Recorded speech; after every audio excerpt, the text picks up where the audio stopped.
and I haven't even gone in, in much detail at all to what a framework might look like. But where it's leading, where it leaves me is, we see how big and how complex this thing is.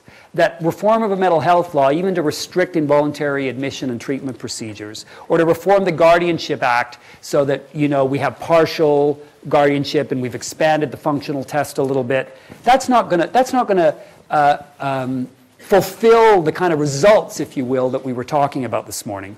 Maybe we need to be shifting the obligation more and more to the 4.3 obligation to come up with and 33.3 to come up with a robust planning, tracking, monitoring, reporting process. Because we can't imagine fully yet the implications of Article 12 within the context of those other core obligations. And it's going to take a lot of design work, and the reform process is going to be incremental.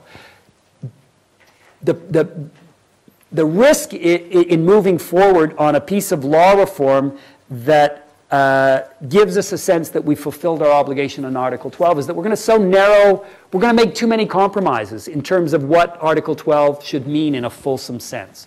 And so we'll talk after break about a variety of initiatives around the world to begin to move forward reform, but I don't think in any way they exhaust or encompass the potential. And so I think in some ways we should really be looking more and more at what's the nature of a robust enough planning process to move this forward.